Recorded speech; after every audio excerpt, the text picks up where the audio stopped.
안녕하세요. 반갑습니다. 저 생각실험 사회적 협동조합의 김한주라고 합니다. 오늘 2021년 독서 아카데미 금요일 밤 함께 읽기의 즐거움, 그 다음에 책 읽다 여행 시작하도록 하겠습니다. 박수 한번 쳐볼까요? 네. 이 모임은 함께 읽기의 즐거움에 대해서 이야기해보는 그런 자리였습니다. 그래서 혼자 읽는 것보다는 같이 읽는 게 더 좋다라는 컨셉으로 시작됐고요. 그 다음에 하는 시기가 금요일이라서 금요일 밤이라고 했고요. 혼자 읽는 것보다는 같이 읽는 게 더 즐겁고 재밌다 해서 함께 읽기의 즐거움입니다. 그리고 제목으로서는 책을 읽다가 여행 간다 또는 여행하다가 책을 읽는다 이런 컨셉으로 책 읽다 여행이고, 이게 어디 지역을 중점으로 하냐면 서울을 중점으로 지금 같이 해 나가고 있습니다.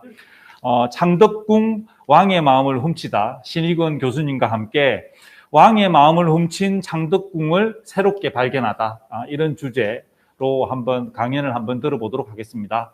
교수님께서 이 책을 쓰시게 된 동기, 그 다음에 책 내용에 대한 부분에 대해서 좀 잘 말씀해 주실 거고요. 제가 개인적으로 궁궐 길라잡이라고 하는 교육을 상반기에 들었는데 교수님 수업 듣고 좀 감명받아서 이번 횟수에 좀 넣어봤습니다. 큰 박수로 맞이해 주시기 바랍니다. 네, 반갑습니다. 네, 오늘 제목이 이제 창덕궁 왕의 마음을 훔치다라는 책을 이제 제가 썼어요. 근데 고민을 많이 했던 제목입니다. 보통 우리가 일반적인 그 책을 만들고 할 때 그 출판사 쪽에서는 제목이 반이다. 이 제목 어떻게 뽑느냐에 따라서 사람들이 서점에서 이렇게 이 책을 집느냐 그냥 패싱하느냐 해서 굉장히 이제 제목이 중요하다 그러는데, 일반적인 인문학 도서들 굉장히 좀 딱딱한 제목들 많잖아요. 이 제목 나오기까지 사실 굉장히 많은 후보작들이 있었는데 이 제목은 제가 특별히 골랐고 제가 정한 제목입니다. 뭐 역사의 중심에 서다, 조선의 뭘 하다, 굉장히 이제 아주 상투적인 제목들이 많이 나왔는데, 그러면 한 부도 안 팔릴 것 같더라고요. 그래서 이제 좀 섹시한 제목 좀 뽑아보자 라고 해서 어떤 게 좀 좋을까 하다가, 역시 창덕궁 하면 역대 왕들이 가장 사랑했던 궁궐입니다. 그래서 그 왕의 마음을 빼앗았던 창덕궁처럼 제 책도 우리 독자들의 마음을 한번 훔쳐보자 라는 뜻으로 이제 이런 제목을 뽑게 되었고요.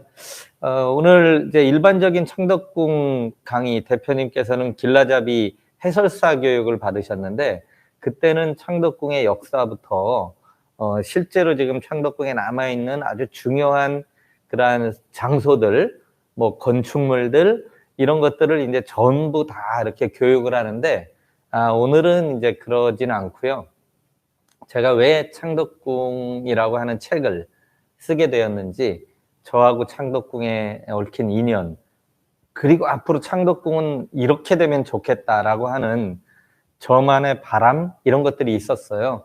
그래서 이제 그런 것들을 조금 소개해 드리는 시간을 가지려고 합니다. 저는 원래는 이렇게 문헌사를 전공하는 그러한 역사학자가 아닙니다. 저는 이제 직접 땅을 파서 거기서 나온 유물을 가지고 우리 역사를 밝히는, 흔히 얘기하면 이제 고고학자입니다. 고고학자가 잘 생겼나요? 의아해 하시네요. 네. 고고학자도 다 똑같이 생겼습니다. 그리고 이제 이것이 암사동인데요. 이곳은 제 청춘을 바쳤던 송파의 풍납토성하고 아주 가까워서, 물론 암사동 신석기 유적, 선사 유적도 있지만 풍납토성하고 굉장히 가까워서 자주 이렇게 들렸던 곳이기도 합니다. 제 원래 전공이 바로 그 풍납토성입니다. 백제도성. 지금은 이제 위례성이라고 우리 후배들, 우리 아이들이 배우고 있는 그런 유적이죠. 97년도에 제가 처음 발굴을 하게 됐는데, 그때까지만 해도 위례성이라고는 이렇게 기록되지 않았던, 우리 교과서에서도 이렇게 알려지지 않았던 그런 유적인데, 유적을 발굴하고 거기서 나온 이러한 거대한 남아있는 토성이나 집자리, 유물들이 백제의 500년의 도읍이었던 위례성이다라고 하는 것이 이제 밝혀지게 됐는데, 사실 제가 10년 넘게 직접 발굴을 했고 위례성이라고 주장한 그런 첫 연구자이기도 했습니다. 그래서 발굴을 통해서 그래서 이제 저한테는 굉장히 뜻깊은 유적인데, 도성이라는 걸 공부하다 보니까 서울에는 백제뿐만 아니라 이제 또 다른 왕조의 도성이 남아있죠. 백제는 2000년 전에 강남에 도읍을 했던 그러한 곳인데, 강북에는 우리가 잘 아는 조선의 600년 도읍지 한양이라고 하는 그러한 한양 도성이 있습니다. 우리가 한양 도성은 훨씬 익숙해요. 우리가 지금 대한민국의 전신이기도 하고, 시내 나가면 뭐 경복궁이니 창덕궁이니 덕수궁이니 많은 그러한 궁궐들을 접할 수 있고, 실제로 땅 속에는 정말 600년의 역사가 고스란히 묻혀 있기 때문에 어디를 파도 조선시대의 역사가 다 드러나는 그러한 곳이 바로 이제 사대문으로 둘러싸인 한양이라고 하는 곳이죠. 제가 이제 서울 쪽을 연구를 하고 도성이라는 걸 공부하면서 제가 몸담고 있던 문화재연구소에서는 이제 백제 위례성뿐만 아니라 경복궁 발굴도 동시에 진행을 했었어요. 그 과정에서 이제 가장 경복궁 발굴의 핵심이었던 경복궁의 정문 광화문이 있죠. 광화문 그러면 요즘 우리 대한민국의 상징과도 같은 그러한 핫스팟이 됐습니다. 예, 우리의 뭐 정말 월드컵에 우리 응원, 붉은 악마 응원도 있었고, 또 촛불 집회도 있었고, 그래서 지금은 정말 광화문 그러면 정말 이 대한민국 국민이라면 모를 수가 없는 그러한 것이 되어 있는데, 그 광화문이 바로 경복궁의 정문이거든요.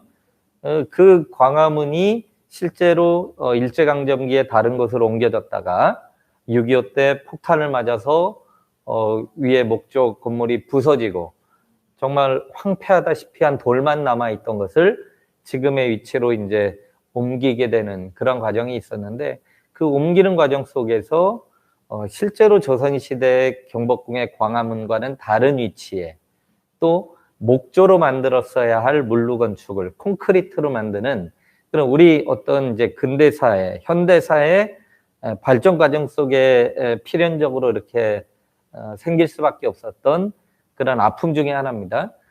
그러한 모순을 안고 있던 광화문이었기 때문에 그걸 이제 바로잡기 위한 발굴 조사를 실시하고 새 광화문을 복원하자라고 하는 이제 사업이 있었어요. 그게 경복궁 복원 사업 1차년의 20년 계획 중에 하이라이트 사업이었는데, 2007년, 8년에 제가 직접 이제 광화문을 발굴을 하게 됐습니다.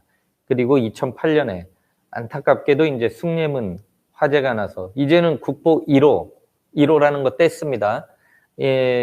국보나 보물의 번호를 매긴 것이 마치 그 문화재 중요도인 것처럼 오인이 되다 보니까 아예 번호는 떼자. 이제 국보 숭례문이에요. 예전엔 국보 1호 숭례문, 지금은 국보 숭례문으로 되는데, 숭례문도 화재가 났었죠. 그래서 그 화재난 숭례문을 복구하는 과정에서 이제 발굴을 하게 됐어요. 그러니까 실제로 다 문을 해체하고 원래 밑에 자리를 제대로 밝혀서 그 위치에 문을 만들자라는 취지였고, 그래서 이제 숭례문도 발굴하게 됐는데, 그 또한 제가 책임 조사를 했던 유적이에요. 그러니까 백제 왕성도 10여 년 발굴을 했고, 또 경복궁의 정문 광화문, 한양도성의 정문격인 남대문이라고 하는 숭례문, 이런 걸 이제 다 발굴하는, 어떻게 보면 고고학자로서 정말 행운이었습니다. 특혜 같은 거죠. 백제 왕성, 그 다음에 조선의 뭐 왕궁의 정문, 한양도성의 정문, 이런 걸 다 발굴했으니까요. 자연스럽게 이제 제 공부 영역이 이제 조선시대까지 넓어졌습니다. 그러니까 원래는 백제에서 시작을 했는데 조선까지 넓어졌죠. 어쨌든 도성이라고 하는 큰 테마를 가지고 백제와 조선, 그러다 보니까 서울 역사의 한 2000년을 지금 연구하는 그런 이제 연구자가 된 셈이에요. 그게 아마 계기가 됐던 것 같은데, 제가 이제 지금 발굴했던 건 제가 다 공직에 있을 때 공무원 신분으로 했던 겁니다. 흔히 얘기하는 이제 학예 연구사, 학예 연구관 이런 이제 연구직 공무원으로 발굴을 했던 건데 그러다가 이제 과장급 승진을 하게 됐는데 아주 이례적으로 연구직 공무원으로는 처음으로 창덕궁관리소 소장으로 부임을 하게 됩니다. 그게 2012년이었어요. 이제 곧 10년 돼가네요. 그러면서 이제 창덕궁하고의 본격적인 인연을 맺게 됐고 창덕궁에서 근무했던 그러한 경험들 그리고 어떤 도성이라고 하는 큰 그림 속에서 볼 수 있는 창덕궁 그리고 창덕궁 안에 얽혀있는 그러한 다양한 우리 역사의 아픔들 이런 것들을 이제 실제로 경험을 하면서 우리가 알고 있는 창덕궁은 그렇게 아름다운 모습의 창덕궁만 아니구나. 그 내면에는 굉장한 그러한 아픔을 안고 있는 궁궐이기도 하구나. 이건 창덕궁뿐만이 아닙니다. 우리 경복궁은 훨씬 더 심했고요. 실제로 우리가 지금 경복궁 복원 사업 열심히 하고 있는데 경복궁은 이제 임진왜란 때 소실된 걸 고종 때 중건을 하게 되죠. 흥선대원군이 고종을 통해서 이제 왕권 강화 그리고 대외 과시용으로 엄청 큰 경복궁을 정말 의리의리하게 중건을 합니다. 근데 그랬던 경복궁이 일제강점기 36년의 식민 통치를 겪으면서 10%만 남겨지고 90%가 훼손이 돼요. 전궁이 그렇게 됐으면 다른 궁궐 뭐 말을 안 해도 알겠죠. 창덕궁도 훼손됐고요. 그 옆에 있는 창경궁은 창경원이 됩니다. 동물원, 식물원. 경희궁은 지금 오리지널 건물은 딱 옮겨진 문 하나, 흥화문이라고 하는 문 하나만 제 건물이고 나머지는 하나도 자기 게 아니에요. 뭐 이런 식으로 이제 우리 궁궐들이 굉장한 그런 순환을 겪게 되죠. 실제로 이제 창덕궁 안에서 그런 모습들을 보니까 이런 걸 조금 더 바로잡았으면 좋겠고 또 적어도 바로잡을 때까지는 제대로 알렸으면 좋겠다라는 생각이 들었어요. 그래서 이제 창덕궁에 대한 책을 직접 쓰게 됐고요. 그게 이제 인연이 돼서 오늘 여러분들하고 이런 자리를 갖게 됐습니다. 자, 창덕궁 어딘지는 다 아시죠? 네, 창덕궁 지하철 3호선 안국역에 내리면 가깝게 갈 수 있는 곳인데요. 네, 요 위치입니다. 예, 보면 이게 이제 영조 때 만들어진 지도인데 우리가 잘 아는 경복궁은 창덕궁에서 서쪽으로 한 1km 가까이 떨어져 있어요. 경복궁을 이제 여기에 만든 이유는 뒤에 우리가 지금은 북악이라고 하는 그 산이 있어요. 청와대 뒷산, 북악산. 예전에는 하얀 바위다 그래서 백악이라고 불렀는데 백악이 요 한양이라고 하는 도시를 감싸고 있는 4개의 산 중에 제일 높았어요. 더군다나 북쪽에 있으니까 백악을 뒤로 두고 경복궁을 그 밑에다가 만들면 자연스럽게 왼쪽에 종묘, 오른쪽에 사직. 그래서 이제 종묘 사직이 만들어지니까 이런 구도로 이제 궁궐과 종묘 사직을 처음 만들게 되는데 그때가 1395년입니다. 종묘사직과 경복궁이 만들어지는 게 1395년. 한양으로 도읍을 정하고 옮긴 해가 1394년이니까 도읍을 정한 다음에 1년 만에 궁궐과 종묘사직을 만들죠. 그러면 이제 더 뭐 만들 게 없어야 되는데 실제로 이제 그 과정에서 1차 왕자의 난, 2차 왕자의 난이라는 그 소위 후계 구도를 둘러싸고 태조의 뒤를 이어 누가 왕이 될 것이냐라는 후계 구도를 둘러싸고 첫 번째 부인에게 선한 왕자들과 두 번째 살아있는 계비에게 선한 왕자들 사이에 이제 권력 다툼이 벌어지는데 아쉽게도 이제 그 현재 살아있는 그러한 두 번째 부인의 막내 아들이 세자 책봉이 되면서 첫 번째 부인의 장성한 아들들이 멘붕을 당한 거죠. 그 중에 제일 이제 크게 실망한 배신감을 느낀 왕자가 태종 이방원입니다. 그래서 이제 이건 누가 배우가 있구나라고 해서 그 배우를 밝혀서 없애자라고 했는데 그 배우가 결국은 삼봉 정도전이다라고 해서 98년에 1398년에 삼봉과 세자로 책봉된 방석, 그 이복 동생을 때려 죽이는 굉장히 가슴 아픈 그런 일이 벌어지죠. 그러면서 이제 태조가 왕에서 물러나게 됩니다. 환멸을 느낀 거죠. 자식들끼리 피비린내 나는 그런 죽임을 하고 내가 가장 총애한 신하를 죽이면서 이제 세자가 누가 되느냐 싸움을 하니까 이제 태조는 거기서 함흥으로 가버려요. 그래서 나온 말이 함흥차사도 있잖아요. 태조 모셔오려고 했는데 보낸 신하마다 안 오는 거죠. 그래서 이제 두 번째 정종이 왕이 되고 정종은 개경으로 환도를 잠깐 합니다. 원래 고려의 수도였던 개경으로 갔다가 거기서 이제 2년 만에 다시 또 두 번째 왕자의 난이, 이번에는 이제 이방원과 그 형 방간인가요? 둘이 또 권력 다툼을 하면서 결국 실권을 이방원이 잡고 결국 정종으로부터 양해를 받아서 태종이 돼요. 근데 이제 태종은 실제로 조선을 건국하고 한양의 도읍을 정하고 한양이라고 하는 곳을 이렇게 도시답게 만드는데 굉장히 이렇게 공을 많이 세웠던 그런 왕자였는데 개경에 있는 게 말이 안 되잖아요. 그러니까 결국에는 이제 수단 방법을 동원해서 다시 한양으로 돌아와야 되겠다라고 해서 무려 4년간의 신하들과의 투쟁 끝에 종묘에서 동전 던지기를 해서 신하들하고 내기를 해서 결국에 이제 수를 써서 어쨌든 이겨서 한양으로 돌아오게 되는 게 1405년이에요. 10년 만에 이제 그 경복궁을 만든 지 10년 만에 다시 한양으로 돌아오면서는 경복궁이 굉장히 불편한 셈이 돼버린 거예요. 자기 동생 어쨌든 때려 죽였고 삼봉 정도전도 죽였고 그랬던 곳이 경복궁이니까 자연스럽게 경복궁 말고 다른 곳에 경복궁과 떨어져 있는 별궁 성격의 그 궁궐을 하나 더 짓자 이렇게 된 겁니다. 그래서 지은 궁궐이 창덕궁이 되고 경복궁은 이 백악을 주산으로 해서 그 앞에 만들었다면 이 백악줄기가 동쪽으로 쭉 뻗어나가면 여기에도 응봉이라고 하는 백악보다는 낮은 봉우리가 있는데 그 응봉을 배경으로 그 밑에 산자락에 그대로 이렇게 궁궐을 만들어요.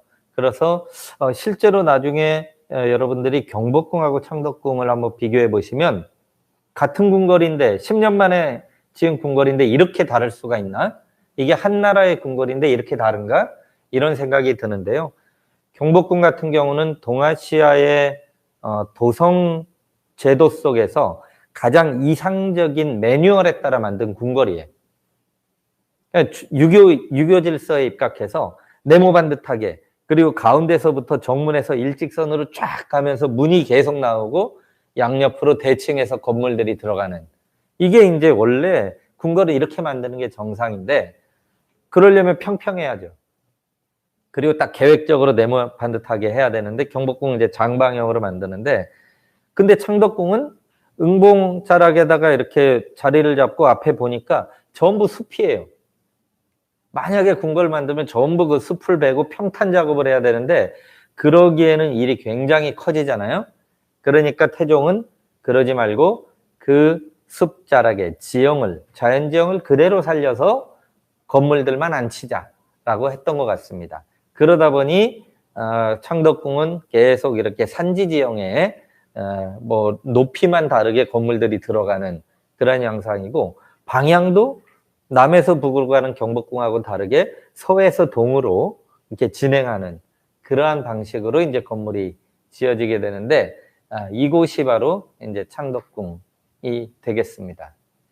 자, 너무 아름다운 궁궐. 자, 경복궁 사진 찍으면 그냥 드라이하게 이렇게 네모반듯하게 나오고 뒤에 이제 백악만 우뚝 서서 나오는데 창덕궁은 보시죠. 이 건물들이 이렇게 있고 이 뒤에 정말 울창한 숲이 있어요. 여기를 후원이라고 합니다. 뒤에 있는 정원. 나중에 얘기가 나오겠지만 그냥 일반적인 후원은 보통 명사로 부르는 건데 창덕궁 후원은 고유명사로 아주 멋진 이름이 있어요. 뭐죠? 비원입니다. 시크릿 가든이라고 하는 비원이라고 하는 데가 바로 이 숲입니다. 이 숲. 자연정원에 연못을 파고 정자를 안치고 그랬던 아주 30만 제곱미터가 넘는 그러한 자연정원을 왕이 오로지 왕을 위한 공간입니다.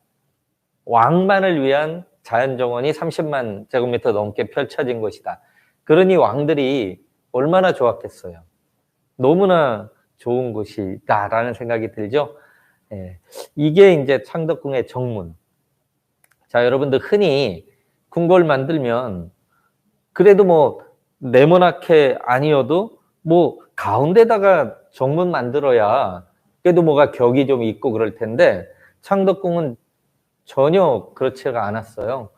문이 제일 귀퉁이 서남쪽 모퉁이에 있네요. 뭐 동서로 펼쳐져 있었어도 적어도 인정전이라고 하는 중심 건물 앞에 뭐 이쯤에 만들든지 아니면 정가운데 만들든지 해야 되는데 그럴 수가 없었던 것은 바로 이 창덕궁 앞에는 요 숲이 보이실 텐데 이게 이미 10년 전에 만들어진 종묘입니다. 종묘라고 하는 궁궐보다도 더 신성한 종묘라고 하는 공간이 이미 있었기 때문에 응봉하고 종묘 사이에 숲에 만든 거예요. 그러니까 만약에 창덕궁의 정문을 가운데 만들게 되면 어떻게 되느냐? 종묘의 머리 꼭대기에 올라가는 꼴이 돼버려요. 조상의 신의를 모신 신성한 공간 가운데 꼭대기에 궁궐 정문 만들 수가 없는 거죠. 그래서 이제 창덕궁의 정문은 부득이하게 가운데를 벗어나서 제일 왼쪽 모퉁이에 만들어서 이제 이리로 들어가서 오른쪽으로 동쪽으로 진행하도록 이렇게 이제 설계가 된 그러한 모습입니다. 저는 그래서 이 창덕궁 정문이 도남문인데 도남문이 이쪽으로 올 수밖에 없었던 것이 창덕궁의 도남문의 어떤 태생적 한계다라고 표현을 했고요. 이렇게 아름다운 창덕궁을 그린 멋진 국보 그림이 있습니다.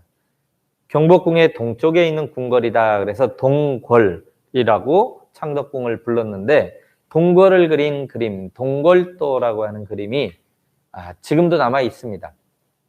원래 이렇게 보면 화폭이 나눠져 있는데요. 16폭의 화첩이에요. 그리고 이게 우리가 여러분들 보기 편하라고 디지털로 합성을 한 거예요. 그 화첩을 펼쳐서 그래서 16폭이에요. 여기가 펼쳐보니까 무려 길이가 5.7m가 넘어요. 높이도 2.8m가 넘고 그래서 이 왼쪽에는 창덕궁, 오른쪽에는 현재 이 창경궁 두 개의 궁궐을 같이 그린 그림. 앞쪽에는 주로 건물이 있고 뒤에 이렇게 숲이 보이시죠? 이게 후원입니다. 이 그림은 드라마로도 유명했던 그 효명세자가 주인공인 그러한 드라마가 있었는데 바로 정조의 손자였던 효명세자가 대리청정을 할 때 그렸던 그림으로 지금 알려져 있습니다. 우리 예전에 우리 동양화 화풍과는 다르게 오늘날의 조감도 기법으로 새가 날아서 본 것 같은 부감 기법으로 이렇게 그린 거고요. 이 그림은 당시에 도화서의 화원들이 그린 그림인데 엄청나게 세밀한 그러한 그림이에요. 그래서 지금도 창덕궁을 연구하는 분들은 이 동궐도를 확대해서 여기에 있는 건물의 현판, 이름까지 다 적혀 있어요. 그 이름을 보고 이 건물이 존재했을 때가 어느 시대냐. 그래서 이제 이 건물이 있던 것과 없는 건물과 이런 걸 비교했을 때 이 건물이 효명세자 때 그린 거다라는 걸 우리가 밝혀낼 수 있었는데요.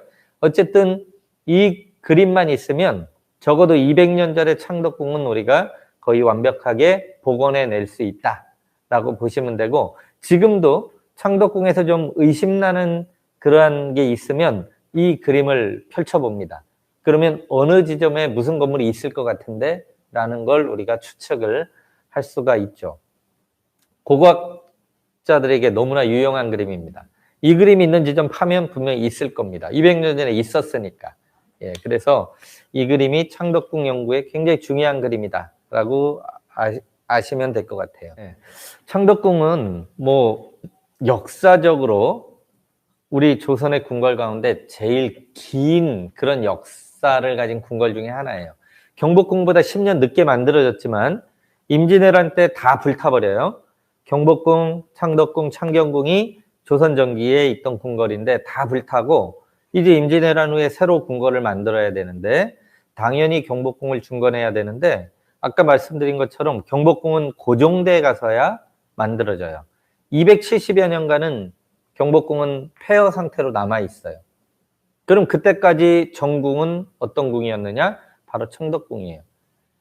선조의 뒤를 이어 왕이 된 광해군이 바로 창덕궁을 정궁으로 만들고 그 별궁으로 만든 것이 이제 경희궁, 당시에 경덕궁이라고 불렀던 경희궁이에요. 그러니까 임난 이후부터는 바로 창덕궁이 정궁이 되는 거죠. 그러다가 이제 고종 때 경복궁이 만들어지니까 1868년 이때 정궁의 자리를 이제 경복궁에 내주게 돼요.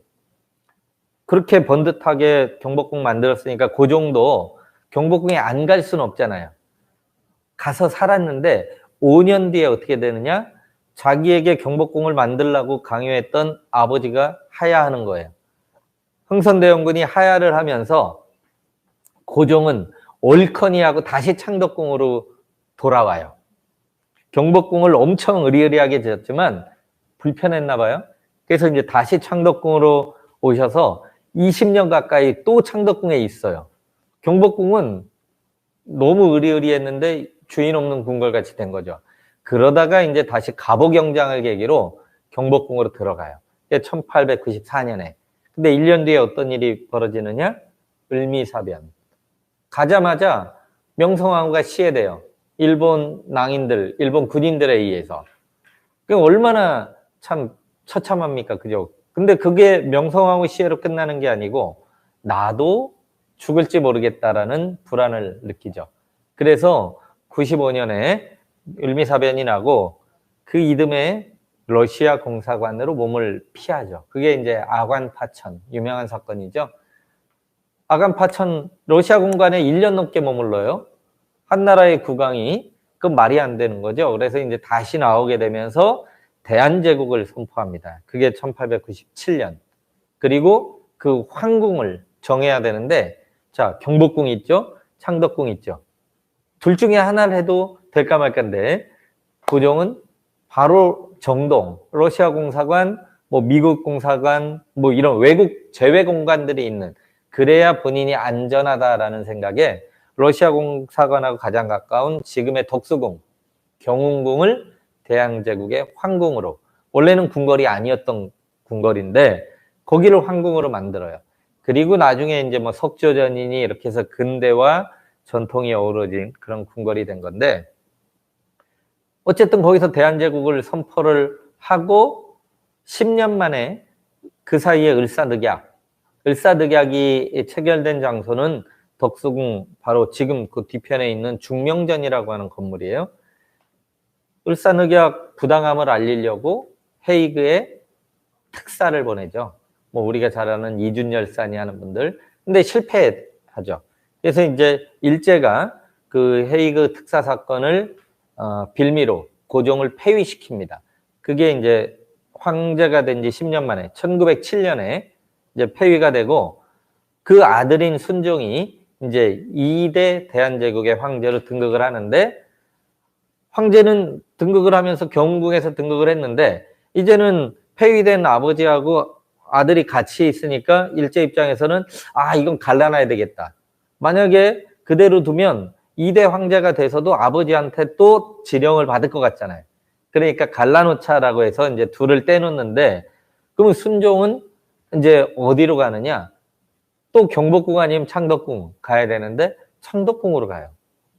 그래서 이제 1907년에 마지막 황제가 창덕궁으로 가면서 이제 창덕궁은 전부 근대식으로 리모델링 돼요.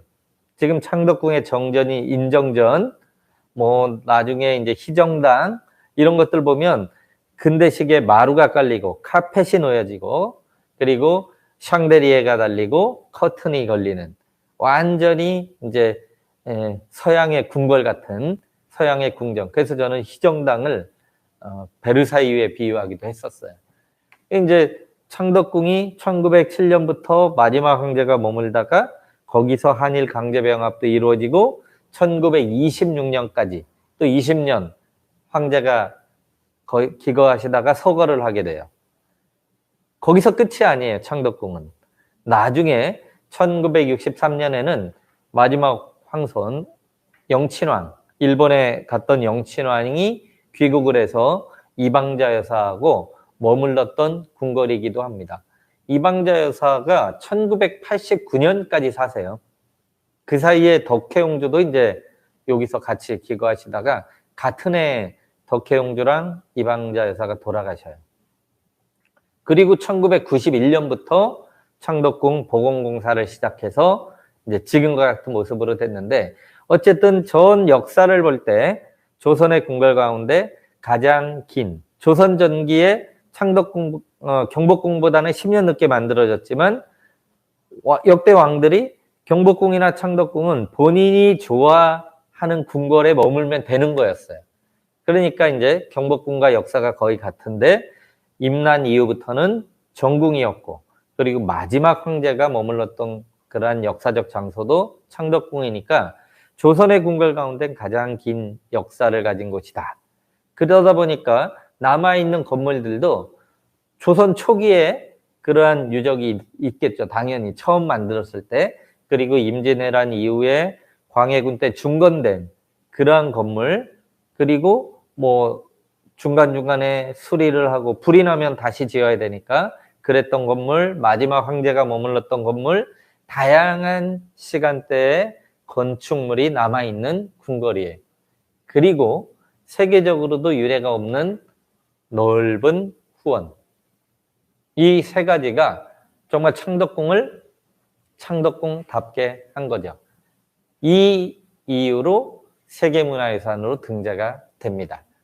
1997년입니다. 그래서 창덕궁은 이게 이제 안국역 쪽에서 가다 보면 이게 도남문 앞에 막 지금은 매표소 공사가 끝나서 여기 이제 화사해졌는데 제가 공사할 때 찍은 사진인데 세계유산 표지가 있는 창덕궁 이렇게 있고요. 딱 도남문을 들어가면 오른쪽에 이 안내 창덕궁 전체에 이제 동선이 나와 있는 지도가 나오고 그리고 이제 세계유산 표지석이 정가운데 이렇게 딱 보입니다.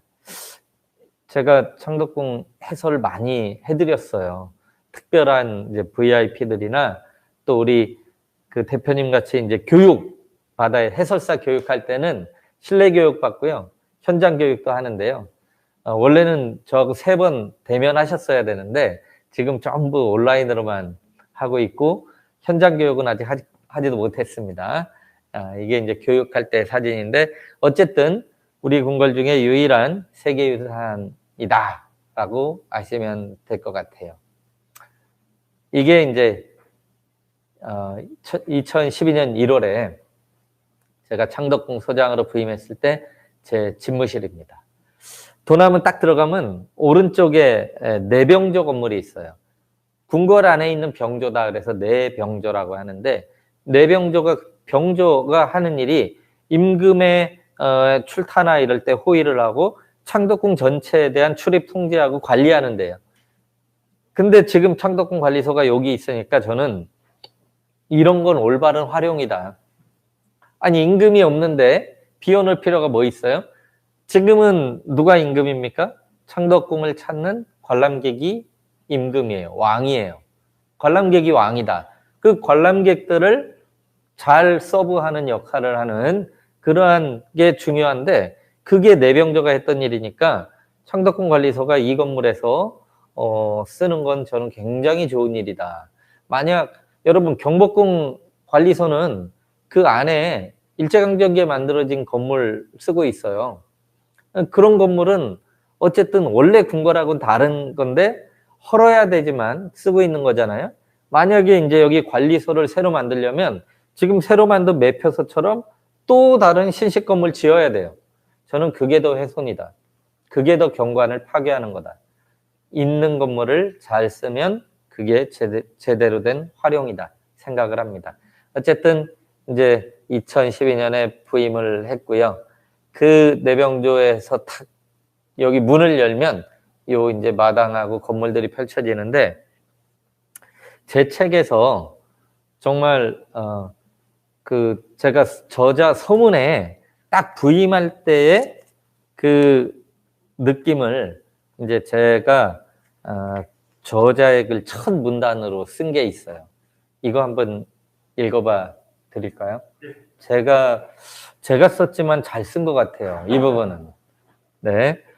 자, 설레는 마음으로 문을 열고 들어선 순간 하얀 모자를 눌러 쓴 궁궐의 전각들이 두 눈을 사로잡았다. 그날 눈이 왔어요.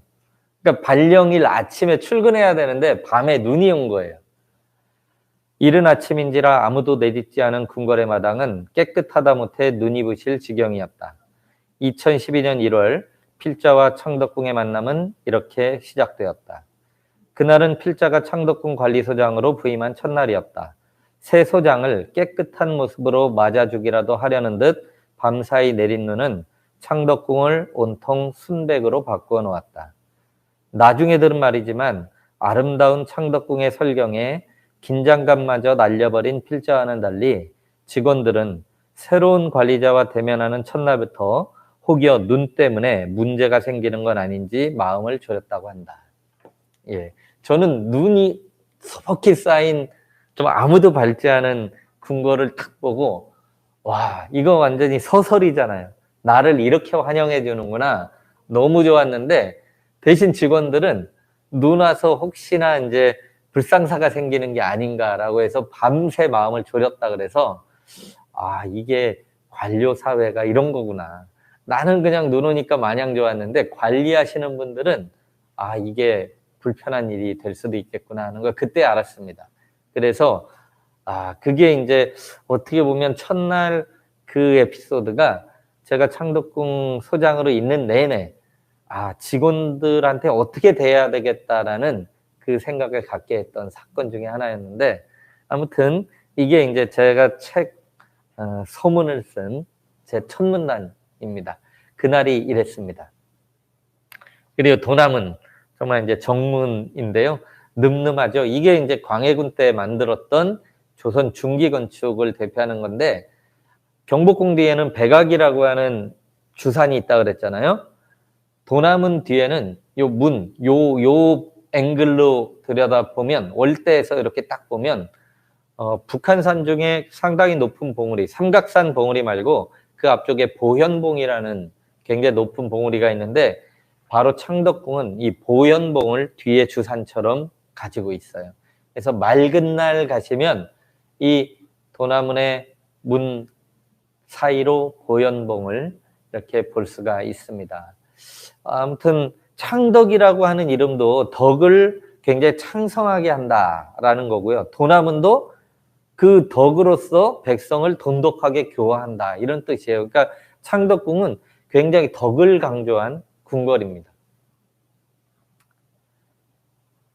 앞으로 창덕궁 가면 확 달라질 그림이 하나 이거예요. 지금 이 도남문 앞길인데 도남문 앞은 율곡로라고 하는 도로가 나서 이게 경복궁 광화문 앞까지 이어져요. 여기는 율곡로, 경복궁의 광화문 앞은 사직로라고 해요. 이 도로들이 다 언제 만들어지냐? 일제강점기에. 도남문 앞에 율곡로는 바로 이 건너숲은 종묘예요. 그러니까 종묘하고 창덕궁의 맥을 끊어버린 거죠. 1926년에 순종 황제가 서거하고 5년 뒤에 1931년에 일제가 길을 낸 겁니다. 그래서 동산이 없어지고 도로가 났는데 우리가 그걸 지금 이게 창덕궁 창경궁이고 이게 종묘인데요. 원래 있던 지형을 복원하는 작업을 하고 있고 그래서 지금 가면 이미 지하도로 개통은 됐어요. 차는 지하도로 개통이 됐는데 다만 지형 복원하고 요 위로 담장, 창덕궁 종묘를 가르는 담장 복원이 아직 안 됐고 요 위에 산책로가 아직 개통이 안 됐어요. 그래서 조만간 요 지형이 복원되고 이렇게 되면 적어도 위에서 봤을 때는 창덕궁하고 종묘 사이는 연결이 됩니다. 이래서 우리의 정기를 좀 회복해보자. 이런 거고 2012년 제가 부임했을 때 여기 창덕궁하고 종묘 사이를 연결했던 육교가 철거됩니다. 그때 이제 육교 없애고 본격적인 공사 작업 들어간 거예요. 아무튼 굉장히 좀 가슴 아팠던 현장 중에 하나인데 이제 뜻깊은 복원이 지형 복원이 이루어지는 거고요. 그리고 이제 도남은 들어서면 너무나 아름다운 금천교라고 하는 이제 다리가 나와요. 모든 궁궐은 바깥에서 안으로 들어갈 때 다리를 건너고 그 다리를 건너면서 속세의 때를 씻게 만들었는데 그 다리의 그 개울 이름을 금천이라고 해요. 금지된 개울, 건널 수 없는 개울. 그 안에는 임금만 계시니까 신하들도 이제 갈 수 없는 다리인데 임금 만나러 갈 때만 가는 거죠. 그 금천 위에 놓인 다리의 이름은 다 달라요. 경복궁은 영재교, 뭐 창경궁은 옥천교. 근데 창덕궁의 이 다리는 금천교예요. 근데 한자가 달라요. 비단금자를 써서 아까는 금지할 금자, 이건 비단금자에서 비단 같은 개울을 건너는 다리다라고 해서 너무 아름다운 다리인데 희한해요. 여기서 보면 이제 도남문을 들어와서 창덕궁에 본격적으로 이제 임금이 계신 공간으로 진입하려면 진선문 뒤에 숙장문 이 두 개의 문이 연결되는 그런 길을 가게 되는데 이 다리가 사실은 이렇게 반듯했어야 돼요. 금천교가 그리고 동골대 보면 직각이에요. 그러니까 도남문 들어가서 직각으로 꺾여서 다리가 그려져 있는데 지금 보면 여러분들 이게 다리가 반듯하게 느껴지세요? 완전히 삐뚤어졌잖아요. 그죠?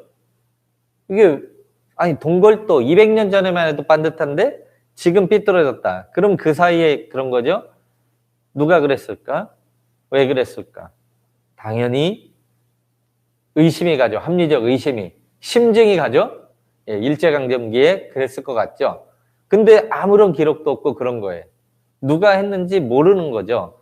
근데 일제가 이제 우리나라 문화재 조사들 막 하고 남긴 그림책이 있어요. 조선 고적도보. 조선 고적도보에 창덕궁, 궁궐들도 다 이제 자기들이 조사하고 그림 그려놓고 사진 찍었는데 조선 고적도보의 사진이 두 컷이 올라가 있는데 두 개 다 금천교를 찍었는데 두 개가 비포 애프터가 뒤에가 배경이 다른 거예요. 하나는 진선문이 있고 하나는 진선문 철거하고 그러니까 일제가 문을 철거한 거죠. 그랬는데 있을 때 금천교하고 진선문 철거했을 때 금천교가 달라요. 그러니까 진선문이 있을 때는 금천교가 반듯했는데 진선문 철거하고 그 옆에다가 구황실재산관리총국이라고 하는 조선 왕실재산 관리하는 관청을 만들어요. 그거 만들면서 다리도 삐뚤어버린 거예요. 그래서 우리가 확인했잖아요. 문화재연구소에서 2001년, 2년에 발굴해보자. 요 위에는 모르겠지만 밑에 파보면 다리 원래 있던 다리면 기초가 있었을 텐데 이걸 이로 옮겼으면 기초 자리를 파보면 옛날 다리가 그 자리였으면 교각이 나오죠. 있어요. 옛날 다리에 그 기초가 있어요. 그러니까 반듯한 다리였던 거죠. 그러면 지금 옮겨진 다리 밑에는 어떤가? 근처를 파봤더니 역시 일제강점기의 유물들이 나와요. 그러니까 일제가 그 틈에 옮긴 거다라는 걸 알았고 요거만큼은 저는 반드시 바로잡자. 제 책에도 굉장히 강하게 좀 썼어요. 이때 논란이 많았어요. 우리가 발굴했고 원래 위치 알았는데 이거 옮겨야 되는 거 아니냐 그랬는데 그때 이제 그냥 두자라는 측과 바로잡자라는 주장이 팽팽했어요. 우리 문화재계 원로들 사이에. 심지어는 우리 문화재연구소의 소장님 두 분도 의견이 달랐어요. 그 당시 현임 소장님은 젊은 분이었는데 바로잡자 그랬고요. 전임 소장님은 이것도 100년 정도 된 건데 우리가 알면 됐지 굳이 이것도 옮기면서 하면 또 훼손될 것 같다. 그러니까 굉장히 좀 조심스러운 입장이고 한 분은 적극적인 입장이었는데 저는 앞만 봐도 마음이 불편합니다.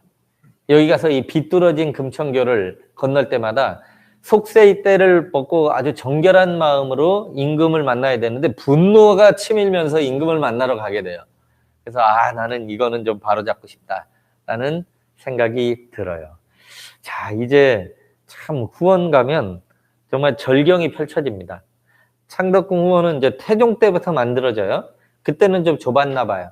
근데 지금처럼 넓힌 임금은 세조 임금이고 이름 자체가 여러 개의 이름이 있었어요. 다른 궁궐도 마찬가지지만 뒤에 있는 정원, 후원, 북쪽에 있는 정원, 북원, 금지된 정원, 금원, 중국식의 이름을 딴 상림원, 여러 이름들이 다 쓰이게 되는데 그 중에서도 창덕궁은 갑자기 비원이라는 이름이 툭 튀어나와요. 요즘 이 비원이라는 이름을 두고도 굉장히 설왕설래합니다. 비원은 일제가 만든 이름인데 쓰면 안 된다. 블로그나 이런 데 한번 보세요. 그런 말들 많이 있어요. 실제는 일제가 만든 이름 아니고요. 대한제국기에 우리가 만들어요. 원래 창덕궁 후원을 관리하던 관청이 있었어요. 장원서라고 하는 관청이 있다가 그 기구가 폐지되고 나중에 1903년에 고종이 대한제국을 만들면서 창덕궁 후원을 관리하는 관청을 새로 만들면서 이름을 비원이라고 지어줘요. 근데 그때의 원자는 우리가 흔히 정원할 때 원자와 다르게 이제 병원, 의원할 때 집 원자를 써요. 그래서 이제 창덕궁을 관리하는 비밀스러운 관청이에요. 후원을 관리하는. 그 뜻은 비밀스러운 관청. 근데 그 이듬해 이제 신하들이 상소 올리고 하는데 상소문에 보니까 그 관청의 이름을 그냥 자연스럽게 정원 이름으로 바꿔버렸어요. 비밀스러운 관청이 비밀스러운 정원이 돼버린 거예요. 그리고 순종 때 보니까 순종 황제가 뭐 비원에 나가서 활쏘기를 했다 뭐 이렇게. 그러니까 비밀스러운 관청이 비밀스러운 정원으로 그냥 바뀌면서 자연스럽게 정원이 돼버린 셈이에요. 그러니까 비원이란 이름은 우리가 만든 이름인 거고. 그래서 일제가 만들어냈다는 건 좀 다른데 그럼 왜 이제 일반인들이 일제가 만든 이름이다라는 오해를 할까 생각해 보면 그럴만해요. 이때까지만 해도 우리 조선의 궁궐, 후원, 당연히 왕 아니면 들어갈 수가 없는 것이었죠. 근데 일제가 이제 우리 강제 병합을 한 다음에 조선 왕실의 그 신성성을 격화시키는 가장 좋은 방법이 뭐냐? 궁궐 개방하는 거예요. 지존이 머물던 것을 이제 일반 국민들이 가서 먹고 마시고 놀아라라고 해버린 거예요. 개방한 거죠. 가장 인기 좋은 데가 창경궁 벚꽃, 그 다음에 창덕궁 후원이에요. 사람 미어 터지죠? 그때부터 유명해진 거예요. 비원. 너무 좋다, 비원. 그래서 이제 비원이란 말이 일제가 개방한 이후에 급격히 확산이 된 게 아닌가 싶은데, 이제 어쨌든 그 비원 때문에 생긴 에피소드들도 많아요. 제가 창덕궁 소장할 때 이제 손님들 오시면 어디 이제 뭐 지하철 잘 모르고 그러면 뭐 예를 들어 서울역에서 지방에서 오시면 서울역에서 택시 타고 창덕궁 가자고 하시겠죠? 그 택시 타시면 창덕궁 앞에 지금 안국역 지나서 이제 거기 뭐 여기에 내리셔야 되는데 대부분은 서울대병원 앞에 가서 창경궁 정문에서 내리세요. 거기서 전화하면 또 택시 타셔야 돼요. 걸어올 수가 없어요. 멀어요. 그러면은 아니 창덕궁 가라고 했더니 왜 창경궁에 가셨냐 그랬더니 택시기사분이 여기 내렸는데 어떻게 해요? 그래서 아니 택시기사분이 왜 거기 내렸죠? 그래서 혹시 그러면 차를 그대로 있으면 비원 가자고 비원 얘기를 해라 그랬더니 비원이라는데요 그랬더니 택시기사분이 너무나 자연스럽게 아니 그럼 처음부터 비원을 가자고 그랬어야지 왜 창덕궁 가자고 그러냐고. 비원 가자고 그랬으면 여기 데려다 준 거예요. 그러니까 창덕궁은 모르고 비원은 아는 거죠. 비원이 창덕궁의 정원인 건 모르는 거예요. 그러니까 이게 주객이 좀 전도된 그런 건데 어쨌든 그 정도로 유명한 후원이 비원입니다. 여기가 이제 비원, 후원 중에서도 가장 처음에 만나게 하는 절경, 정조의 공간이라고 하는 주합루, 그 유명한 규장각 건물이 이거예요. 이 앞에 이제 딱 들어가자마자 언덕을 내려가는 순간 눈앞에 펼쳐지는 이 주암루 전경은 입을 정말 쫙 벌어지게 만들어요. 바로 이 가을의 이 후원, 이런 모습을 만나게 되면 이 안에 있다고 생각해 보세요, 여러분들이. 아까 실록이 우거진, 그 녹음이 우거진 창덕궁하고는 또 다른 그러한 맛이죠. 정말 단풍이 좋은 곳입니다. 예, 이 속에 후원이 있는 것이죠. 겨울에 어떨까요? 이거 제가 찍은 거예요, 다. 제가 있는 동안 눈이 왔어요. 그래서 정말 너무너무 아름다운 설경을 이렇게 놓치기 아깝죠. 그래서 제가 직접 이렇게 설경을 담았던 것입니다. 봄, 여름, 가을, 겨울. 어느 계절이 가장 아름다울까요? 여름, 가을, 이걸 보면 겨울. 예. 제가 볼 때는 정말 우열을 가리기가 어렵습니다. 저는 실록이라는 걸 창덕궁에서 처음 알았어요. 예전에 우리 문학이나 보면 실록 그러잖아요. 새로운 녹음. 근데 실록은 경험해보지 않은 사람 몰라요. 근데 제가 1월에 부임하고 이제 처음 3월, 4월. 그때 이 앙상한 가지가 이제 막 파란 잎을 막 이렇게 틔울 때, 연두색 가까운 막 그런 파란 잎들이 나올 때, 아, 이게 실록이구나. 창덕궁에서 저는 실록을 경험했어요. 너무 이뻐요. 그리고 이제 그때 매화며, 백꽃, 뭐 이런 꽃이 엄청 피잖아요. 봄, 꽃, 장난 아닙니다, 창덕궁. 여름은 가면 하늘이 안 보여요. 후원에 들어가면 여름에는 하늘이 안 보입니다. 숲이 우거져서. 서울에 그런 데가 어디 있어요? 가을, 단풍. 뭐 말로 설명 안 해도 아시겠죠? 이런 설경이 있습니다. 그래서 창덕궁은 사계절을 다 보셔야 돼요. 자, 이 중에 이제 또 저하고 인연이 펼쳐집니다. 여기에 보면 이게 이제 주암루 옆쪽에 서쪽에 있는 건데 사정기 비각이라서 4개의 우물을 팠던 그러한 기록을 여기에다가 이제 비석에다가 새긴 건데 이거 숙종 때 만들어진 비각인데요. 여기 그럼 언제 때 4개의 우물을 팠느냐? 세조 임금이 지금처럼 후원을 넓게 만든 세조 임금이 후원을 넓게 만들면서 여기에 우물을 팠는데 4개의 우물을 팠다고 기록돼 있어요. 아, 우리가 막 이름 외우고 이런 거 되게 잘 안 외워지잖아요. 창덕궁 4개의 우물은 진짜 외우기 쉬워요. 좀 아재 개그 같지만 4개의 우물 순서가 많이 파려 유리옥정, 유리 같은 옥 우물을 많이 파려 유리옥정, 이게 4개의 이름이에요. 우물마다 이름 지어주고 비석도 세웠다 그랬어요. 근데 이제 세조 때 지나고 임진왜란 지나니까 없어진 거예요, 우물이 다. 임진왜란, 병자호란, 전쟁 겪었잖아요. 그러니까 숙종 임금이 기록에는 많이 파려 유리옥정 이런 게 있는데 대체 후원에 어디 우물이 있냐 찾아라 이랬는데 그때 아마 2개인가 밖에 못 찾았다고 그랬어요. 근데 어쨌든 4개의 우물을 기념하려고 비각까지 세웠고 그 다음에 숙종 임금 지나고 우리 현대로 오면서 또 다 묻혔겠죠. 4개의 우물 못 찾았어요. 어떤 게 많이 파렸는지 몰라요. 그러다가 우연히 우물을 발견하게 됐는데 어떻게 찾았냐면 여기 보면 주암루 앞에 여기에 이제 취병이라고 하는 대나무 울타리로 만든 이 울타리가 있는데 요 취병 공사를 하다가 포크레인으로 작업을 했나 봐요. 포크레인으로 요 취병 공사하다가 요쪽에서 포크레인 작업을 했는데 이게 이제 정지 작업을 하다가 뭐가 땅을 파다 보니까 덜그덕 거린단 말이에요. 그러니까 좀 의심스러우니까 좀 파봤겠죠? 파봤더니 돌이 이렇게 쭉 나온 거예요. 그러니까 아차 해가지고 이제 스톱 하고 이제 문화재연구소에 이게 공사하다 보니까 뭐 돌이 나오는데 이거 좀 의심스럽다 이렇게 연락을 왔는데 그걸 바로 경복궁 광화문 발굴하고 있는 저한테 한 거예요. 저희 팀에 열심히 광화문 발굴하고 있는데 지금 창덕궁에 뭐 공사하다가 뭐 이상한 돌 나오는 것 같으니까 잠시 와서 한번 좀 봐주시면 안 되냐. 그래서 연락을 받고 이제 처음 그 후원을 갔죠.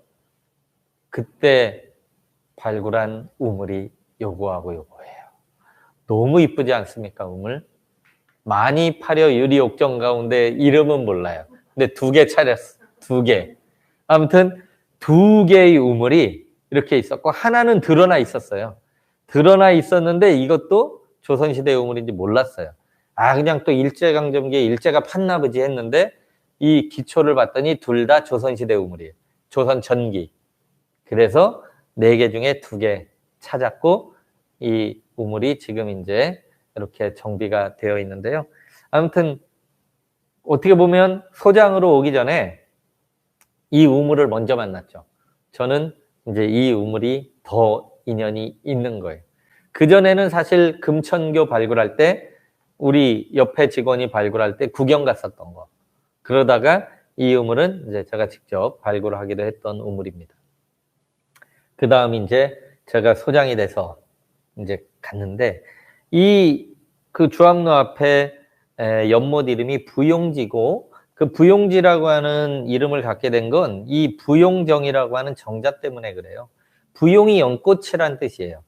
이 위에서 보면 진짜 연꽃이 활짝 핀 것 같은 그런 지붕 모양을 하고 있죠. 아주 특이한 형태의 지붕이에요. 근데 이제 이 특이한 형태뿐만 아니라 요 위에 있는 요게 굉장히 중요한 정자 건축을 상징하는 건데 제가 처음 갔을 때 모습은 이렇지 않았어요. 어땠느냐? 이 이제 기와들도 그냥 공장에서 찍어낸 기와들이 얹어져 있었고 요 절병통이라고 하는 대나무 마디 같다라 그래서 절병이에요. 그리고 요 호리병 같이 생긴 요게 이렇게 얹어져 있어야 되는데 제가 갔을 때는 이 절병통도 없고 그냥 일반적인 건물 지붕처럼 돼 있던 거예요. 근데 절병통은 어떤 역할을 하느냐? 일반 건물과 다르게 이렇게 정자는 가운데로 이렇게 모이는 그런 지붕들하고 있기 때문에 그거를 잡아주는 역할을 해서 정자다 그러면 무조건 절병통이 있어야 돼요. 절병통이 없는 건 정자 건물이 아닌 거예요. 근데 절병통이 없어요. 아니 정조의 이 유명한 주암루 번역에 이 연꽃이 활짝 핀 것 같은 아름다운 그 정자가 핵심이 빠져 있는 거죠. 그래서 마침 이제 기와를 수리해서 새로 다 얹어야 된다라고 할 때 공사를 해야 된다고 하는 거예요. 제가 딱 소장일 시점에 잘 됐다. 옳거니 딱 걸렸다. 보니까 그때는 이 지붕이 완전히 변형돼 있어서 외색으로 변형된 거예요. 그러니까 일제강점기에 절병통 뽑아버리고 이 합각이라고 하는 이것도 이제 좀 외색으로 만들고 이 기와는 그냥 우리 KS 공장기와 얹어서 관리를 해왔던 건데 딱 보니까 이게 너무 왜곡된 거죠. 그래서 기와를 새로 얹어야 되는 김에 기와도 우리 수제 전통 기와를 한번 얹어보자. 마침 이때가 숭례문 화재가 난 다음에 숭례문을 우리가 전통 기술로 복구하자라고 선포를 했던 때예요. 근데 말은 그렇게 했는데 전통 기와를 얹은 건물은 하나도 없던 때예요. 아니 한 번도 안 얹어보고 어떻게 숭례문 국보에다가 전통 기와를 얹겠다고 하냐. 잘 됐다. 이 핑계로 임상 실험하자. 요즘 코로나 때문에 백신 임상 많이 하죠. 일상으로 부용정에 수제기와 얹어봅시다. 하니까 청에서도 이거 좋아하는 거예요. 그래 숭례문 혹시 어떻게 될지 모르는데 한번 수제기와 얹어볼까 하는데 일각에서 반대해요. 이제 흔히 공장기와를 얹어야만 이렇게 사업을 하는 분들은 이게 성공하면 앞으로 우리 국보 보물 같은 중요 건물은 다 수제기와 한다 그럴 거 아니에요. 이제 입지가 좁아질 테니까 수제기와 얹으면 100% 동파된다. 겨울 못 난다. 부셔진다는 거예요. 그래서 실험도 해봤는데 막 이 수치가 쭉 나오는데 이런 수치를 들이대면서 부서질 거래요. 아니 그러면 우리는 왜 전통기와를 그럼 옛날에는 어떻게 공장 없을 때는 그 우리나라 사람들은 언제 전통기와를 어떻게 썼겠어요? 제가 보니까 수치도 그렇게 불안하지가 않아요. 이렇게 불안한데 어떻게 숭례문에 얹겠냐. 청에 설득했죠. 이거 한번 해봅시다. 만약에 여기서 실패하면 숭례문도 그거 하면 안 됩니다.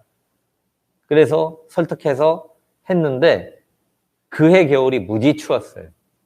2012년 겨울이 무지 추웠는데 겨울 지금까지도 동파 안 돼요. 너무너무 잘 견뎌요. 그리고 그 옆에 지금 다른 건물은 또 KS 공장기와로 수리를 했는데 두 개를 비교해 보면 너무너무 달라요. 이 부용정은요, 모든 기와, 수제 기와는 우리 전통 방식으로 구우니까 굽는 온도에 따라서 뽑아낼 때 다 다른 색깔이 나와요. 그러니까 바로 얹어도 옛날 고풍스러운 맛이 나겠죠. 그리고 비를 맞으면 그게 물기를 싹 흡수해버려요. 금방 물을 싹 머금어요. 근데 공장기와는 비 맞잖아요. 그냥 거기에 뭐 우리 그 유약 발라놓은 것처럼 미끄러져 반짝반짝해서 계속 이제 눈부시게 물을 반사시켜줘요. 그래서 분위기가 완전 다르죠. 수제기와 너무너무 잘했어요. 그때 우리나라에 수제기와를 만들 수 있는 장인, 무형문화재 장인들 있잖아요. 무슨 장, 무슨 장. 기와를 만드는 사람 제화장이라 그랬는데 우리나라에 한 분 계시던 제화장 돌아가시고 우리나라에 무형문화재 없던 시절이에요. 그분의 제자가 있는데 아무도 수제기와를 안 쓰니까 얼마나 배고프고 힘들어요. 그때 제가 그분한테 부탁을 해서 수제기와 해보자 했고요. 성공했잖아요. 제가 책 쓸 그 해에 2019년인가 그분이 무형문화재 제화장이 됐어요. 한 분이에요, 우리나라에. 그런 거 해야 됩니다. 안 그러면 우리 전통 기법 다 사라져요. 그래서 저는 그때 너무 뿌듯했어요. 그리고 이 절병통도 수제로 만든 거예요. 기와 한 장도 뭐 깨진다 그러는데 이거 얼마나 이거 높은데 주저앉을 거 아니에요. 굉장히 힘든데도 결국 성공했어요.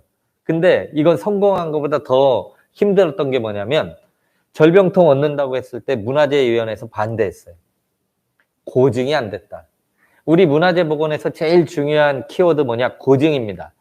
역사적으로 입증이 돼야 복원하지 근거도 없는데 무슨 복원하냐 그러는데 제가 왜 근거가 없습니까?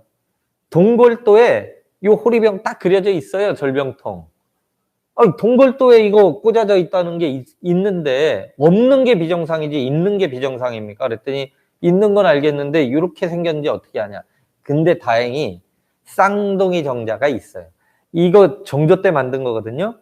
정조 때 수원 화성에 가면 수원 화성도 정조가 만들었죠. 수원 화성에 방화수류정이라고 하는 이거랑 똑같이 생긴 쌍둥이 정자가 있는 거예요. 근데 수원 화성은 여러분 아시는 화성성역 의궤라고 하는 그림책이 있어요. 이 설계도가 있어요. 그래서 그걸 제시했어요. 똑같은 정자의 절병통 설계도. 이 정도면 고증 아니냐. 그래서 결국 문화재위원회에 가서 설득해가지고 어렵게 통과시켰고 그래서 지금 절병통 꽂아놓은 거예요. 여러분들은 너무너무 다행스러운 부용정을 보고 계신 거예요. 안 그랬으면, 그러니까 소위 이제 저처럼 좀 까탈스러운 사람들 아니면 그냥 포기할 거예요. 아유, 반대하는데 뭐 수제를 해. 에이, 문화재위원회에서 안 된다는데 뭐 절병통을 해. 그러면 지금과 전혀 다른 부용정을 여러분들은 보셔야 돼요. 근데 지금은 이렇게 돼 있습니다. 이거 정말 우물만큼 뿌듯한, 우물보다 더 뿌듯한 제 작품 중에 하나입니다. 예. 감사합니다. 예. 무형문화재까지도 탄생됐잖아요. 거기서. 예, 좋은 거죠. 그리고 이제 그 옆에 보면, 영화당이라고 하는 건물이 있는데, 요거 창덕궁에서 유일하게 동쪽 보고 있는 건물이에요. 그 동쪽은 이 마당에서 뭐 했다는 뜻인데, 이 마당이 춘당대라고 하는 마당인데, 춘당대에서 과거 시험 봅니다. 인정전 같은 데서 정시, 이런 데서 이제 그 다음 시험, 그리고 과거 왕실에서 하는 특별 시험, 이런 걸 봐요. 이 춘당대가 바로 이 이몽룡이 장원급제한 춘향전에 이몽룡이 장원급제 하는 대목이 나오는데, 그때 춘당대시에 장원급제 했다 나오는데, 그때 시제가 춘당, 춘색이 고금동이라 라는 시제였대요. 춘당대의 봄 색깔이 예나 지금이나 한 가지다. 이런 시제를 딱 받고 아마 이제 우리의 이몽룡 도령께서는 급제에서 춘향 낭자에게 칭찬받고 싶었겠죠. 그래서 일필휘지로 아마 샥 해가지고 장원급제 했던 데가 이제 요 장소예요. 그리고 아마 이제 여기서 장원급제 한 분들은 아까 규장각으로 임금에 이제 계시는 도서관으로 이제 아마 이렇게 올라가지 않았을까 그러는데, 저는 이제 여기서 춘향이 만난 건 아니고요. 이 영화당에 봄, 가을로 우리가 창덕궁에 그 독서 행사를 해요. 여러분들처럼 책 읽는 행사를 해서 후원을 자율 개방할 때가 있어요. 그때 이 영화당을 개방해서 저자와의 뭐 만남 이런 행사, 지금 같은 행사를 영화당에서 했어요.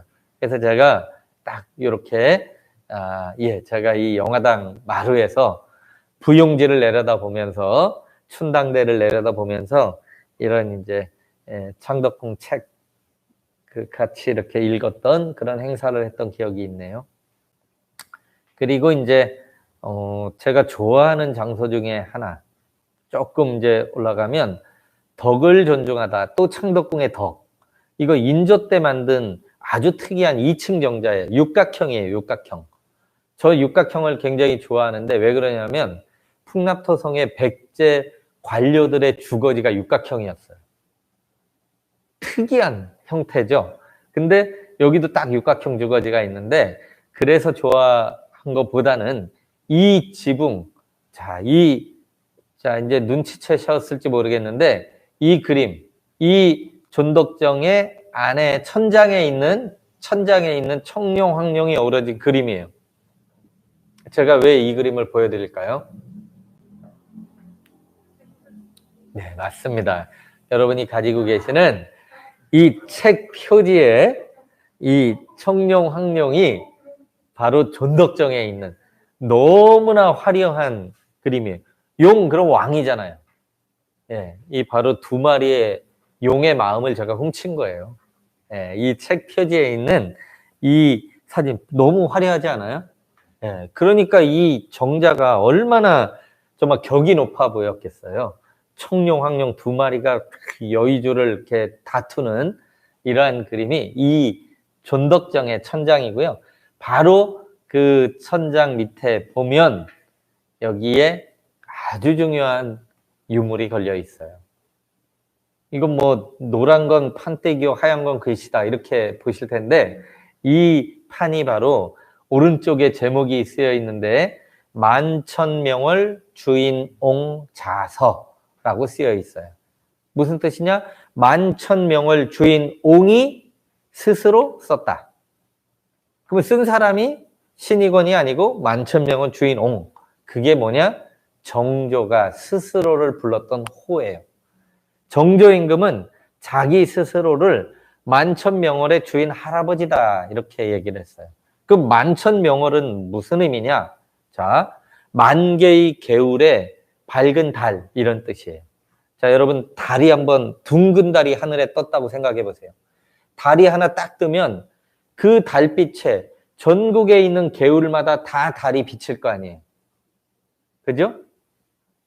만 개의 개울에 그 달빛이 다 비치는 게 바로 정조가 백성들을 사랑하는 그 마음인 거예요. 애민사상을 표현해 준 거예요.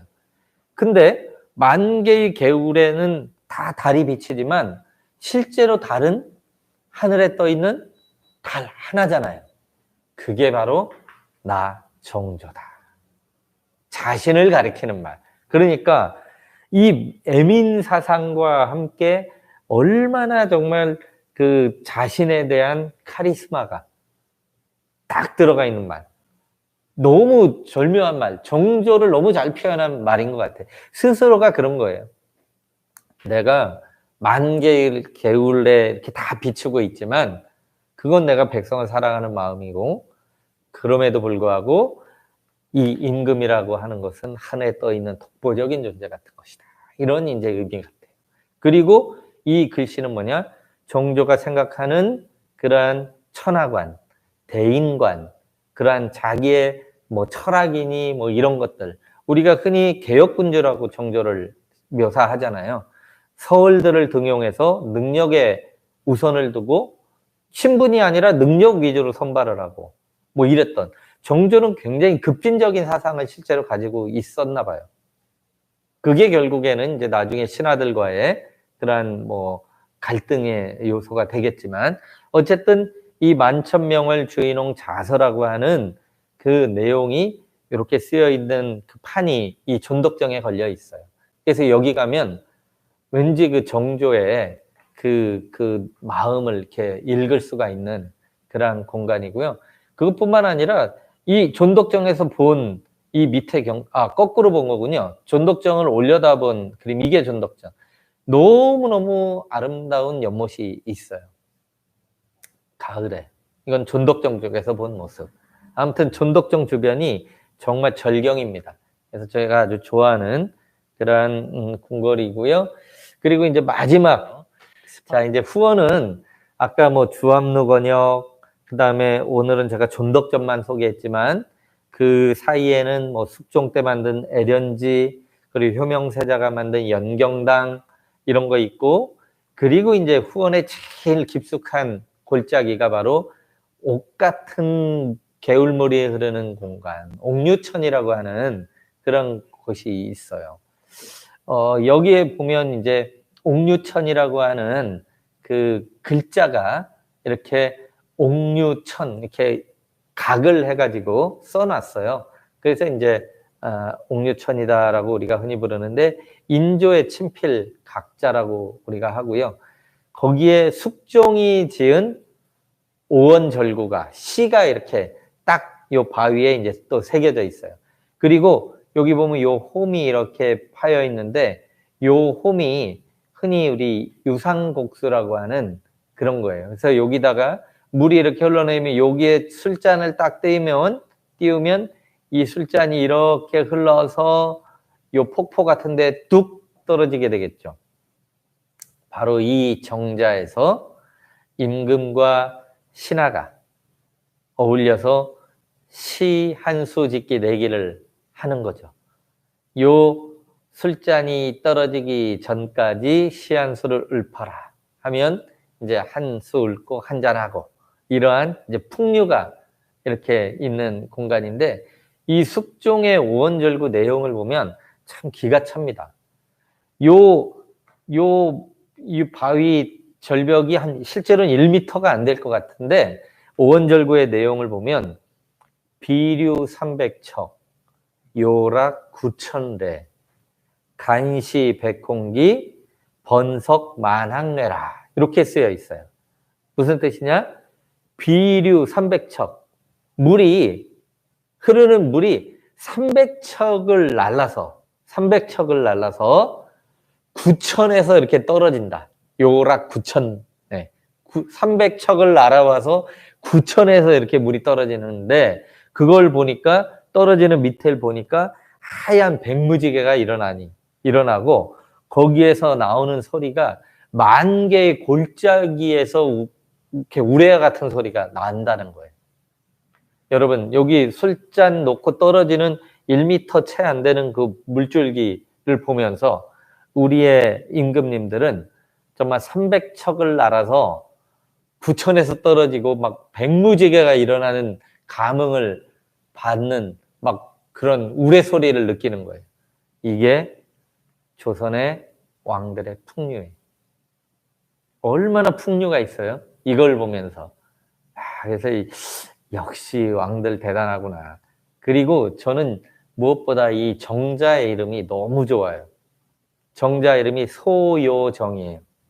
소요정. 소요. 무슨 뜻이에요? 소요. 무슨, 우리가 소요 그러면 뭐 소요 사태를 떠올려요. 안 좋은 의미의 소요가 떠오르는데, 소요라는 거는 한가로이 거닐다라는 뜻이에요. 이 후원은 전적으로 임금의 공간이에요. 그러면 여기에는 그러면은 임금 혼자 뭐 이렇게 있을 수도 있지만, 아까 그 부용정도 보면 정조실록에 신하들을 초대해서 낚시를 해, 낚시들. 신하들하고 낚시를 해가지고 나는 4마리를 잡았고, 정조가. 신하들은 잡은 사람도 있고 못 잡은 사람도 있지만 거기서 이렇게 잡은 물고기 놓아주고 거기서 뱃놀이하고 낚시하고 임금이 특별히 신하들을 초청해서 피로연하는 거예요. 소요정도 그런 거예요. 여기에서 바로 임금이 피로연. 정조라는 임금이 참 저는 본인한테는 굉장히 엄했고 신하들한테도 엄했지만 그래도 그 신하를 사랑하는 마음 이런 게 굉장히 강했던 임금 같은데 이 정조실록이나 이런 데 보면 신하들 후원에 불러서 이렇게 피로연하고 하는 대목들 나오는데 신하들이 대취하지 않으면 놓아주질 않았다 이렇게 나와요. 신하들이 크게 취해가지고 요즘 말로 꽐라되지 않으면 안 보내줬다 이 뜻이에요. 자, 신하들 꽐라 만들려면 본인은 어떻게 됐겠어요? 엄청 마셨겠죠? 근데 신하들 취할 때까지 본인 취하면 안 되는 거예요. 이게 임금이에요. 아까 춘당대에서 춘당대는 과거 시험 보지만 평상시에 맨날 과거 시험 보는 게 아니라 평상시에는 거기가 활쏘기, 아까 순종도 활쏘기 했다 그러는데 그 마당에서 활쏘기, 무예 연마예요. 정조실록에 또 재밌는 활쏘기 일화가 있어요.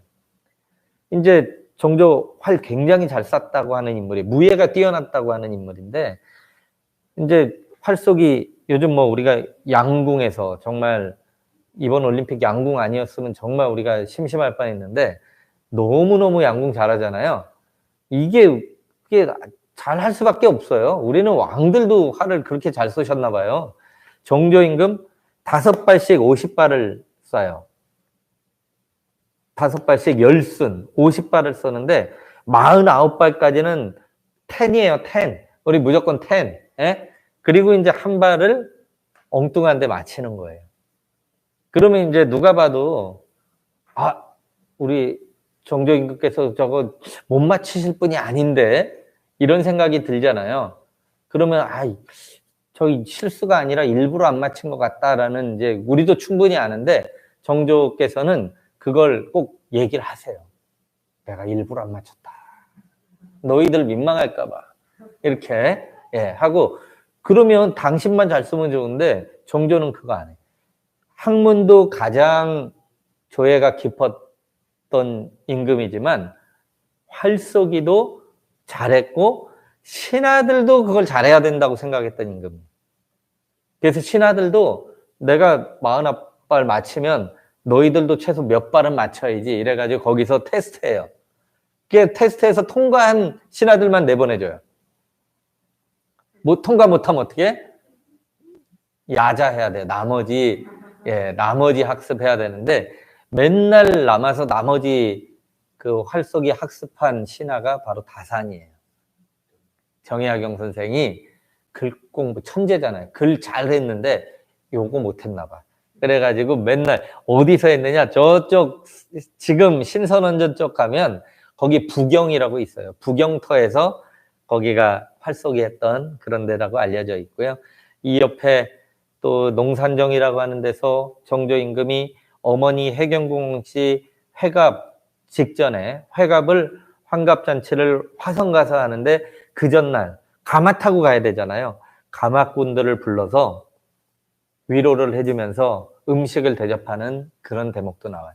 다 옥류천에서 있었던 일이고요. 실제 이제 그 우리 왕궁에서는 궁궐에서는 친경례하라 그래서 임금은 친히 농사를 짓는 시범을 보이고 왕비는 길쌈을 하는데 조선의 왕들도 궁궐에서 친경례 행사를 했는데 실제 어디서 했느냐? 지금 창경궁의 춘당지 거기에 보면 권농장이라 그래서 동골도에 보면 거기 논이 있어요. 거기서 했는데 지금 면못이 됐잖아요. 그리고 그래서 거기서 농사를 짓고 거기서 나온 벼이삭으로 처가 지붕을 이었다라고 하는데 그 지붕이 지금 옥류천의 청의정에 남아 있어요.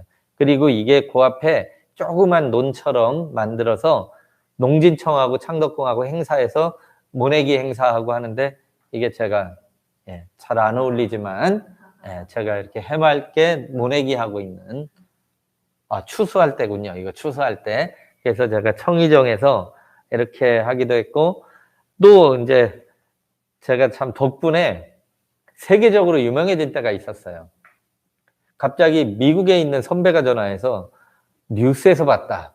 너 창덕궁에 있더라. 이래서 전화가 왔는데 뭔 일이에요? 그랬더니 제가 창덕궁 소장한테 여름에 멧돼지가 후원에 어슬렁어슬렁 나타난 거예요. 근데 이 CCTV가 우리 창덕궁 CCTV에 딱 잡혀가지고 신고가 돼서 그 다음에 이제 사냥개 동원해서 9시간 만에 포획을 했는데 이때 정말 모든 방송 카메라가 한 10몇 대가 온 것 같아요.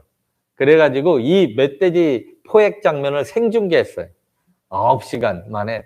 근데 정말 나중에 사냥개들이 딱 잡았는데 정말 이 창덕궁판 내셔널 지오그래픽 한 편을 찍었어요, 저희가.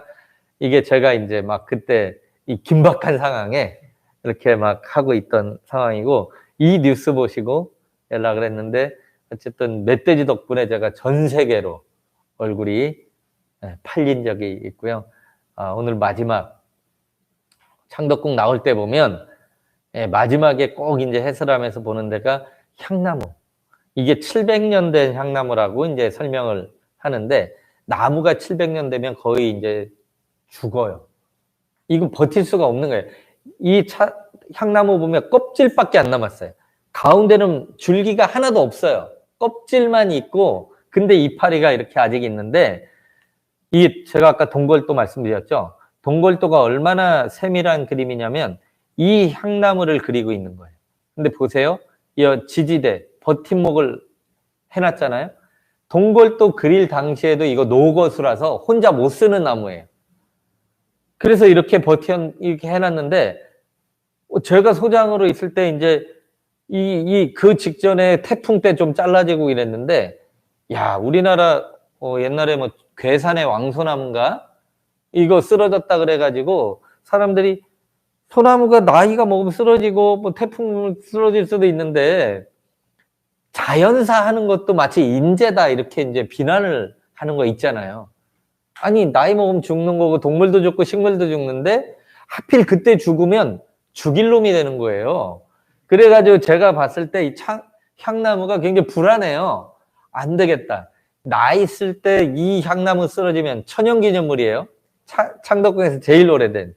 그동안 내가 쌓아왔던 모든 공이 한순간에 한 방에 훅 가겠구나. 그래가지고 제가 이거를 지지대를 다시 해서 아주 튼튼하게 해가지고 이렇게 해놓고 지금 제가 해놓은 지지대가 지금 남아있어요. 그래서 나 있을 때만큼은 돌아가시면 안 됩니다. 해가지고 마지막 끝까지 살리고 나왔던 향나무가 아직도 살아 있습니다. 이게 창덕궁 후원회 해설할 때 모습이네요. 감사합니다.